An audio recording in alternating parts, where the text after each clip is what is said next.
성경 말씀 창세기 38장 26절입니다. 38장 26절. 38장 26절 한 절의 말씀을 우리 다 같이 봉독하겠습니다. 38장 26절 다 같이 봉독합니다. 시작. 유다가 그것들을 알아보고 이르되 그는 나보다 옳도다. 내가 그를 내 아들 셀라에게 주지 아니하였음이로다 하고 다시는 그를 가까이 하지 아니하였더라. 아멘. 38장 전체의 내용에 의하면 여기 26장에 나오는 유다는 야곱의 아들 유다입니다. 그렇죠? 루벤, 레위 할 때 그 유다고, 그것들을 알아보고, 이건 이제 우리가 읽어봐야 알고, 그 다음에 그는 나보다 옳도다 할 때 여기서 말하는 그는 남자입니까? 여자입니까? 여자죠. 바로 유다의 며느리 다말을 이야기하는 겁니다. 그러면 지금 이 26절이 말씀하고 있는 것이 뭔지 정확히 하려면 38장 1절부터 봐야 되는데, 38장 1절 위에 제목이 뭡니까? 유다와 다말. 다시 말하자면 시아버지와 며느리란 얘기예요. 자, 제가 이제 여러분들 이 내용 뭐 다 알고 있으니까 제가 이제 물어보겠습니다. 유다가 있었어요. 유다. 야곱의 아들이죠. 유다가 이제 애를 낳았는데 첫 번째 아이 이름이 뭡니까? 성경에 나옵니다. 예? 엘이죠, 엘. 엘이에요. 그 다음에 두 번째 아들을 낳습니다. 이름이 뭡니까? 오난이죠, 오난. 세 번째 아들을 낳습니다. 이름이 뭡니까? 네, 셀라예요. 자, 그리고 첫 번째 며느리를 얻는데 이 엘의 며느리 이름이 뭡니까? 예? 성경에 나오는데, 그렇죠? 근데 왜 이렇게 확신 없이 얘기하십니까? 다말이에요, 다말. 네, 다말. 다말이라고 하는 이제 며느리를 얻었는데, 문제는 엘이 죽어버렸어요. 그러면 다말은 뭐가 됩니까? 과부가 된 거잖아요. 그러면 그 당시에는 어떤 법이 있는가 하면 수혼법, 계대법이라고 그 남동생이 형수를 취해서 결혼해서 그 삶을 책임지고 그 형의 가정을 돌봐야 되는 거예요. 그러면 동생 입장에서 형수를 취할 때 좋은 겁니까? 부담입니까? 만약에 이제 형수를 남몰래 사랑했다면, 형수를 남몰래 사랑하고 있었다면 상황이 다르겠지만은 그런 것이 아니라 수혼법, 계대법에 형수 취해법에 의해 가지고 받아들인다면 오나는 자기 살기도 힘든데 형수까지 책임을 져야 되고 그 자녀들까지 책임을 져야 되는 무한한 부담을 가지게 되는 거예요. 근데 법이기 때문에 둘이 동침하라고, 부부의 연을 가지라고 이제 둘을 엮어줬는데 오난이 취하지 않은 거예요. 그때 하나님이 죽여버렸어요. 희한하지 않습니까? 이게 죽일 만한 죄입니까? 근데 하나님 죽여버리셨다고요. 이유가 있습니다. 하나님 죽여버리셨어요. 그러면 그 다음에 어떻게 됩니까? 셋째 셀라가 다말을 취해야 되잖아요. 근데 문제는 시아버지 유다가 뭐라 그러는가 하면 셀라가 너무 어리니까 나중에 장성하면 주겠다. 그러니까 이제 유다 입장에서는 성경은 자세히 얘기하지 않지만은 얘가 또 죽을까 걱정도 되는 거고, 또 실제로 또 나이도 어렸겠죠. 그래서 다말을 허락지 않았어요. 그러면 다말 입장에서는 어떻습니까? 기다리는 거잖아요. 기다렸어요. 자, 셀라가 장성했습니다. 그러면 셀라하고 다말을 연결해줘야 되잖아요. 근데 유다가 합니까? 안 합니까? 안 하죠. 왜 안 하는지는 잘 모르겠으나 일단 안 했어요. 그러니까 다말 입장에서는 어떻게 됩니까? 기다려도 소식이 없으니 특단의 어쩔 수 없는 일을 했는데 입에 담기도 부끄럽도록 거리의 여자로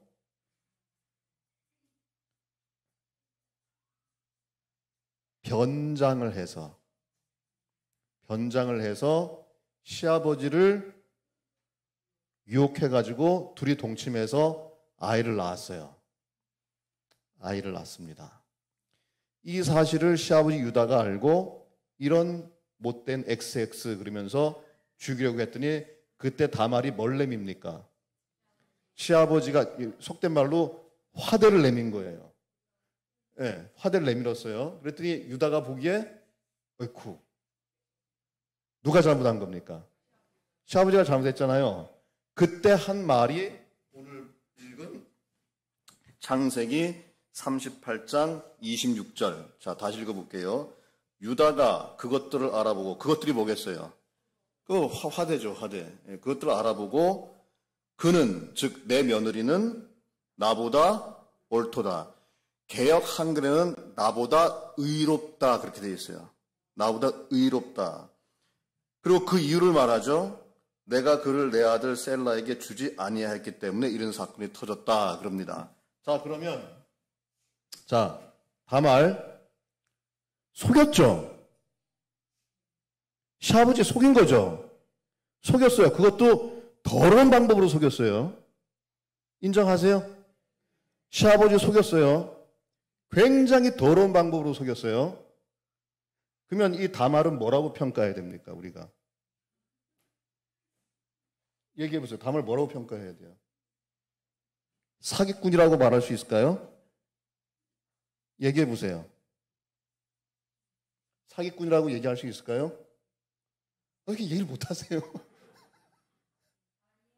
왜요? 속였는데?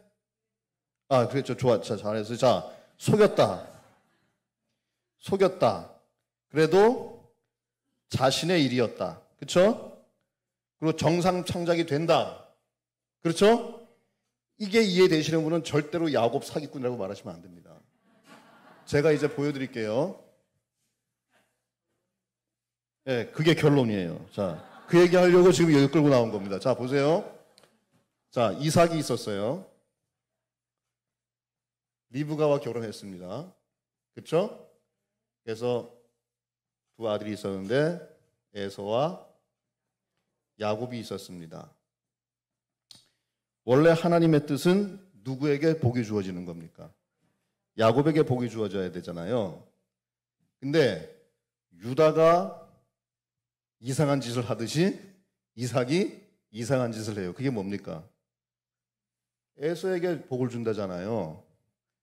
그러면 야곱 입장에서는, 야곱과 리브가 입장에서는 그 복을 자기가 받아와야 되는데 그 방법이 뭡니까?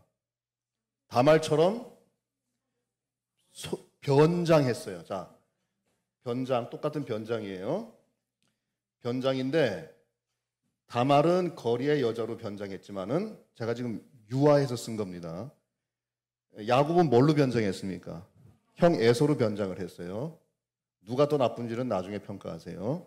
자, 변장했습니다. 변장해서 결국에는 자신의, 여기는 아이 낳았지만 여기는 복을 자기가 받았죠. 예언된 복을 자기가 받았잖아요. 그렇죠? 속였죠.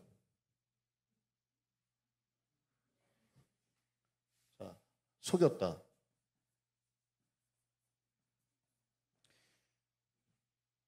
야곱 사기꾼이에요?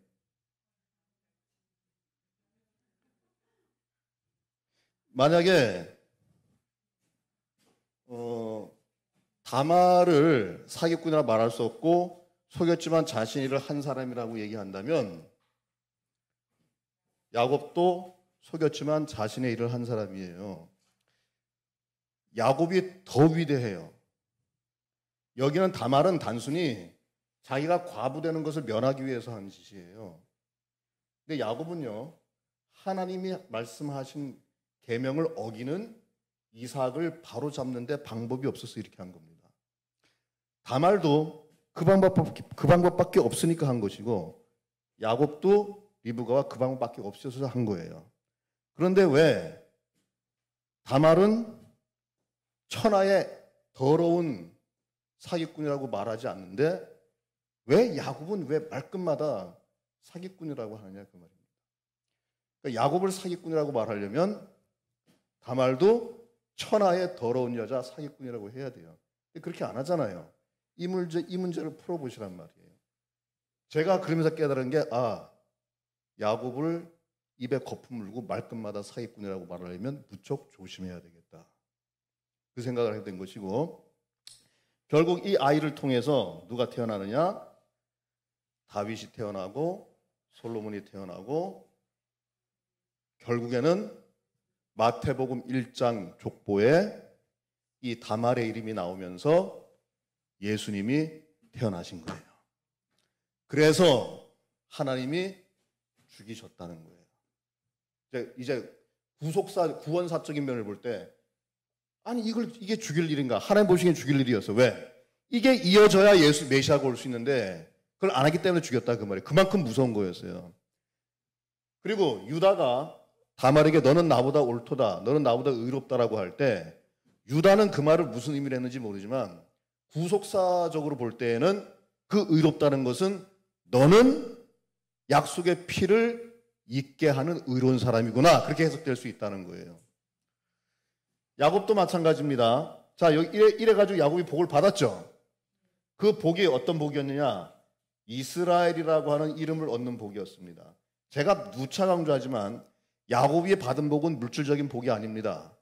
에서가 더 부자였을까요? 야곱이 더 부자였을까요? 에서가 더 부자였어요. 야곱이 돌아올 때 에서가 성인 몇 명을 데려왔습니까? 많이 데려왔어요. 그 사람들을 대항할 힘이 없었던 야곱이에요. 그 누가 더 재산이 많고 누가 더 인력이 많고 누가 더 돈이 많다는 얘기예요. 에서가 더 많은 거예요. 야곱이 받은 복은 이스라엘이라는 이름을 얻었다는 게 복이에요. 그리고 이것으로 말미암아 12지파가 나오고 그것이 오늘날의 이스라엘입니다. 이 속이는 사건이 있었기 때문에 되었다 그 말이에요. 그리고 그 후에로 쭉 내려와서 누가 태어납니까? 예수님이 태어나잖아요. 그래서 야곱의 이름도 마태복음 1장에 나와 있는 그 족보에 들어있다 없다? 들어있다 말이에요. 그러니까 더 설명을 드릴까요? 잘 보십시오. 여기서 다말에서 함부로 말할 수 없는 건 원인 제공 잘못을 누가 했습니까? 유다가 했잖아요. 그러면 리브가 야곱도 함부로 말하지 말란 말이에요. 원인 제공을 누가 했는데요? 이삭이 했단 말이에요. 그러니까 유다가 다말을 죽이려고 하다가 자신이 한 일의 결과를 보고 뒤로 쏙 빠져가지고 깨갱 에구 내가 잘못했네 그러면서 너는 나보다 의롭다 이랬잖아요. 이삭도 똑같아요. 이삭도 처음에 에서가 와가지고서는 저 지금 왔는데 그랬더니 너 에서가 아니었냐? 조금 아까 누가 와서 가져갔어. 그리고 이삭이 깨달아요. 야곱이 그랬구나. 야곱이 나를 속였구나. 그렇게 얘기하잖아요. 그때 뭐 권사님 여기서 막 얘기하는 것처럼 야곱이 나를 속였구나. 처음엔 그렇게 생각했어요. 근데 나중에 깨닫는 거예요. 내가 잘못해서 이런 일이 다 일어났구나. 그래서 야곱을 보낼 때 자신이 했던 축복을 더블로 재확인하고 절대로 남을 속이지 말라는 그런 말을 안 한 거예요. 네, 자기가 잘못했으니까. 자, 성경 볼게요, 이제. 자, 창세기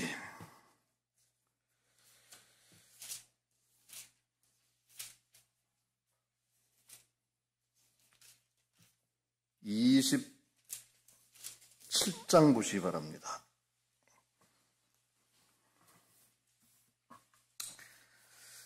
(27장) 35절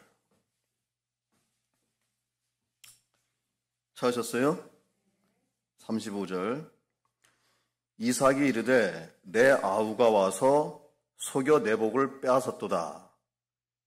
자, 이때의 상황은 어떤 상황인가 하면은 유다 입장에서 뭐야? 내 며느리가 아이를 낳았다고? 그 상황이에요, 지금 이삭에게는.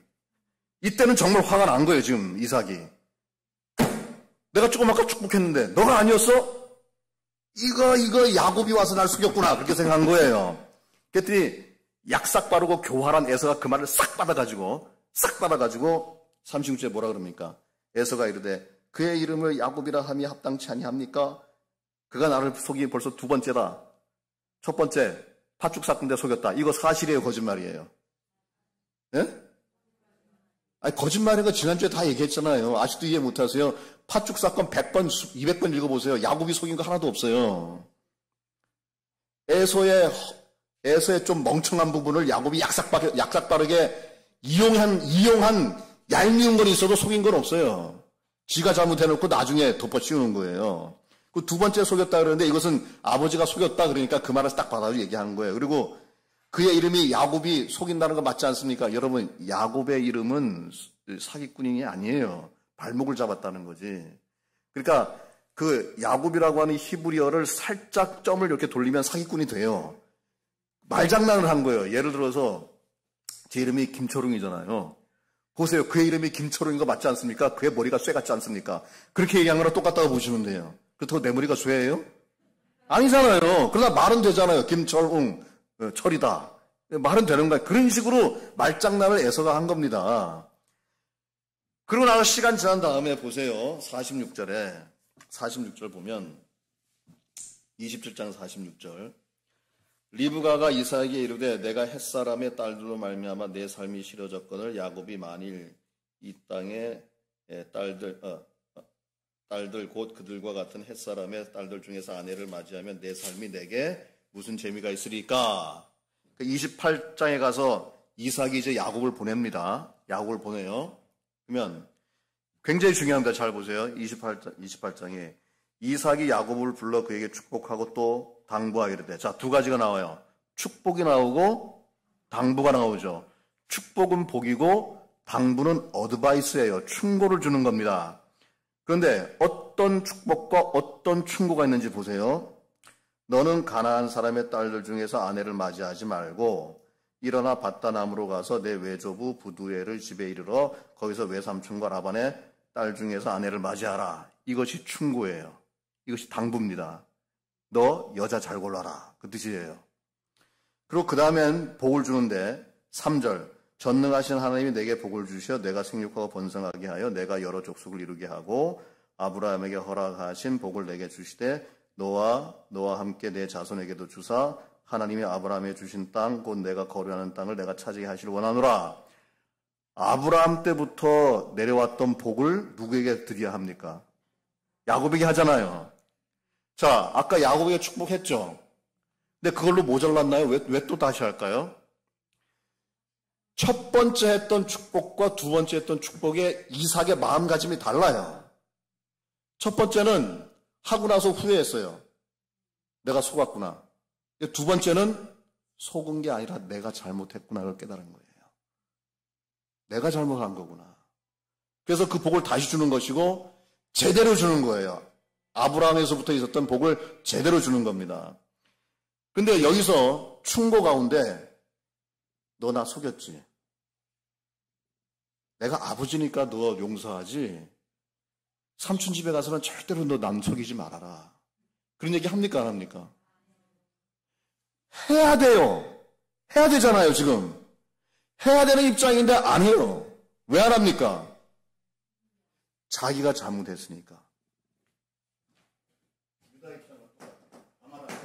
이런 더러운 여자야. 어디 남편도 없는데 네가 애를 낳아. 그렇게 해야 되잖아요. 근데 안 하는 이유가 뭐예요? 자기가 잘못했잖아요. 그래서 이삭도 말을 못하는 거예요 지금. 성경은 거기에 대해서 자세히 얘기하지 않고 있지만은 보이잖아요 여기서. 이삭이 이거 내가 잘못한 거구나 하고 생각을 하는 겁니다. 최대 피해자가 누구예요? 속임을 당한 사람이 이삭이잖아요. 아들이 아버지를 속였어요. 그럼 당연히 아버지는 떠날 때 아들에게 신신당부를 해야 돼요.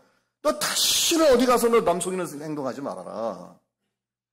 나는 아버지니까 널 용서하지 다른 사람은 용서하지 않는다. 그래야 되잖아요. 근데 그렇게 안 한 이유는 뭐냐?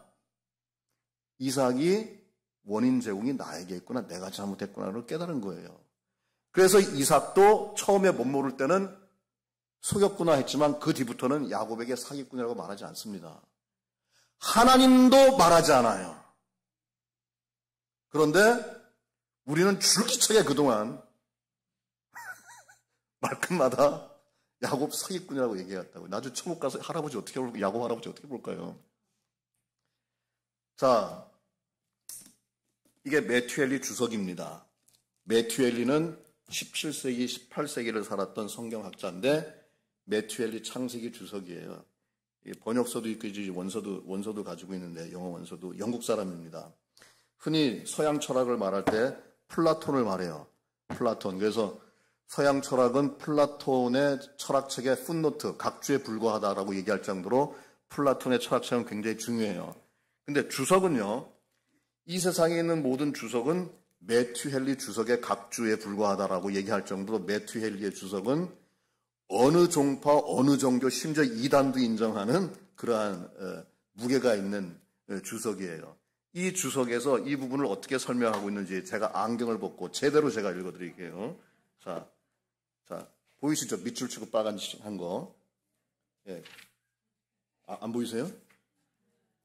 예. 자, 이거. 안 보이시니까 제가 읽어드릴게요. 자. 이삭은 자신이 속임을 당한 사실을 알고서 심히 크게 떨었다. 그렇죠? 부들부들 떤 거예요. 화가 나서. 부들부들 떨었습니다. 그러나 그는 곧 진정하고서 야곱에게 베푼 축복을 재확인한다. 왜냐? 이제 자기가 그 축복을 에서에게 주려고 한 것이 실수였다는 것을 깨달은 것이다. 무슨 말인지 아시겠죠? 그 다음에 이삭은 비록 자기의 기대와 애착과는 어긋나는 것이었지만 하나님의 뜻을 인정하고 받아들였다. 그는 에서에게 축복을 베풀 마음이었으나 하나님의 뜻이 다른 데 있다는 것을 깨닫고 거기에 굴복하였다. 영어로 보면 순종하였다. 그렇게 해석할 수도 있어요. 지금 굴복하였다는 해석보다는 순종했다는 해석이 더 번역이 좋을 것 같은데 여기서는 그렇게 번역을 해놨어요. 그 다음에 에서는 자기 자신의 어리석음을 회개하기는커녕 오히려 동생을 욕하였고 자기가 오래전에 이미 장자의 명분을 팔아놓고도 그것을 빼앗아 갔다고 부당하게 혐의를 씌웠고 동생을 향하여 악의를 품었다. 자, 이제 납득이 되세요? 한 세 분만 납득되시는 것 같아서. 이건 켈빈의 주석이에요. 종교개혁자 켈빈의 주석. 이것도 제가 안경을 벗고 읽어드릴게요. 자,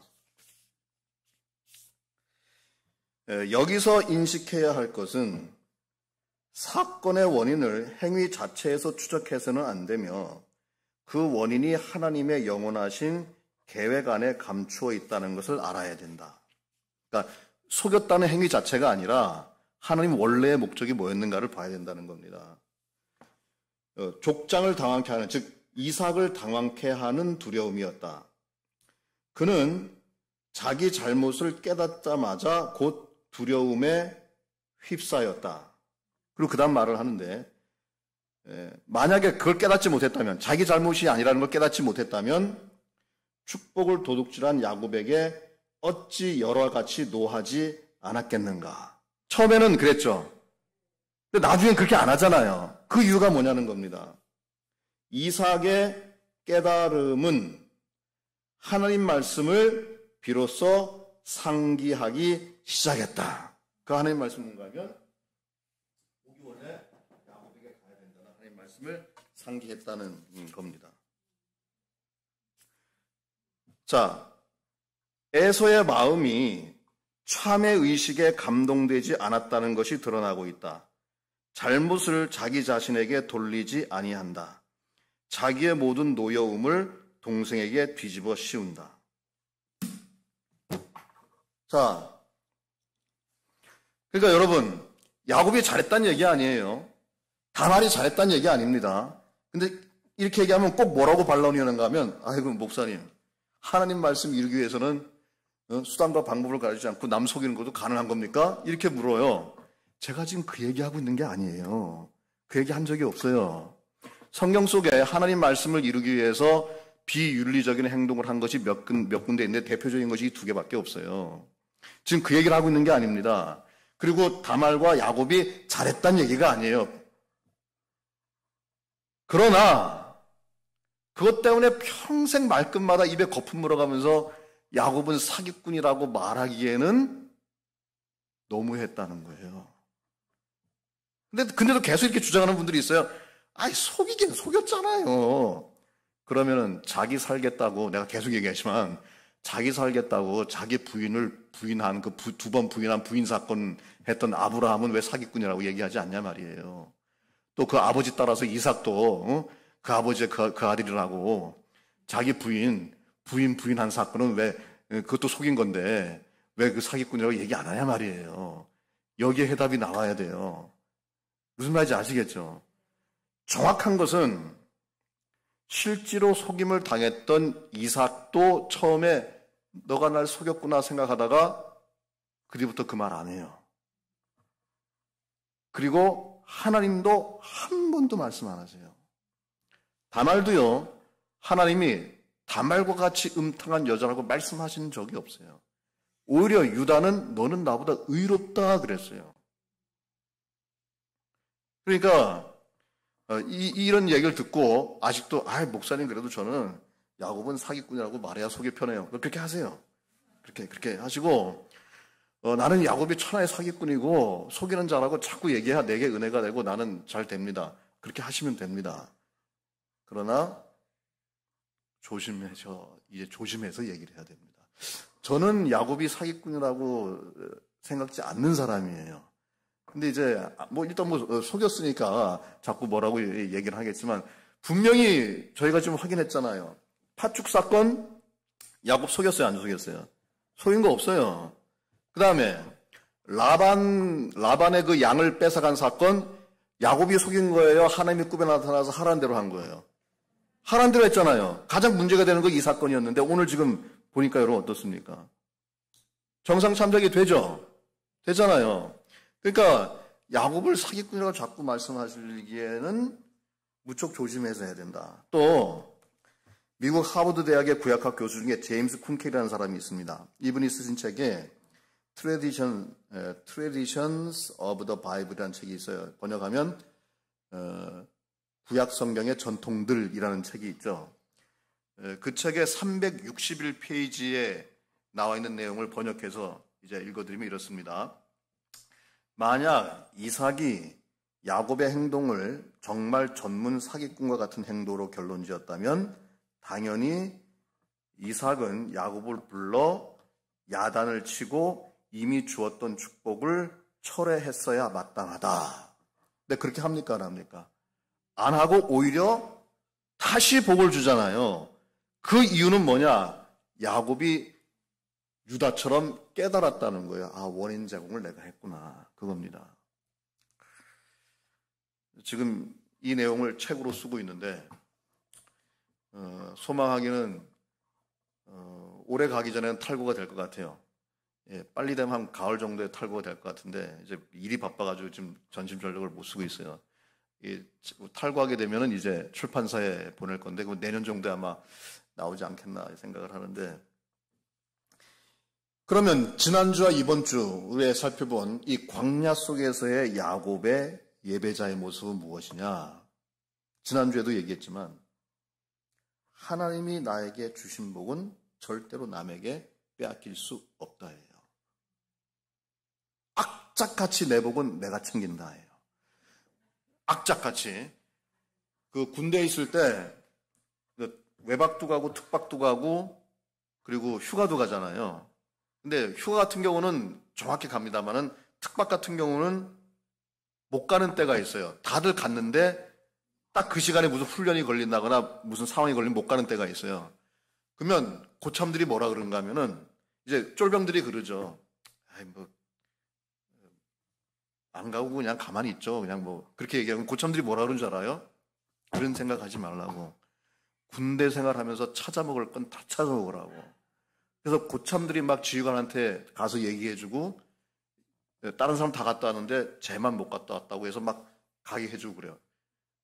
찾아 먹을 건 다 찾아 먹어라. 남들이 가는데 너는 왜 안 가며? 남들이 혜택 받는데 너는 왜 안 받느냐? 남들은 다 예배 와서 복 받고 은혜 받고 아멘 하는데 너는 왜 안 하느냐 그 말이에요. 모든 예배에는 하나님이 그 사람에게 주시는 은혜가 있어요. 그걸 악착같이 받고 가야 돼요. 어떻게 해서든지. 그날 예배에 나를 위하여서 예배하신 그 은혜는 내가 무슨 일이 있어도 받고 가야 되는 거예요. 그러니까 예배 드리러 올 때 어떤 마음으로 들어야 되느냐? 오늘만큼은 이 예배를 통하여 하나님이 나에게 주실 약속을 반드시 내가 받고 가리라. 그러면서 모든 기도에, 찬양에, 설교에 아멘! 아멘! 아멘 하고 받아야 돼요. 그거 잘못이라고 하지 않아요, 하나님. 그것이 바로 태어날 때 야곱이 무의식 중에 우리가 어머니 젖을 먹으면서 주님을 의지하였다라고 말하는 것과 같이 무의식 중에 태초 어머니 뱃속에서부터 나에게 허락하신 하나님의 그 은총을 내가 빼앗길 수 없어. 어디 너가 나보다 먼저 나가 하면서 그 발목을 잡았던 옛 야곱이 천사와 씨름하고 심지어 태어나면서도 발목을 잡았던 그 믿음을 나에게 주시옵소서 하고 나오는 거예요, 예배. 그렇지 않고 오늘도 뭐 1시간 예배 잘 때우고 예배 잘 견디고 가야 되겠다. 그러다가 에서처럼 장자꾼 뺏기는 거예요. 다른 사람 다 은혜 받는데 그날의 예배를 통해서 주신 은총 다 받고 가는데 그 사람 혼자 바울의 말에 의하면 허공을 치는 것처럼 하고 돌아간단 말이죠. 오늘 예배 가운데에도 주시는 뭐 악착같이 받고 돌아가시는 줄로 믿습니다. 네, 악착같이 받고 돌아가시기 바랍니다. 앞으로도 그렇게 되시기 바랍니다. 광야 속에도 복이 있습니다. 붙들 거 있습니다. 그 복 받고 돌아가시길 간절히 축복합니다. 기도하겠습니다.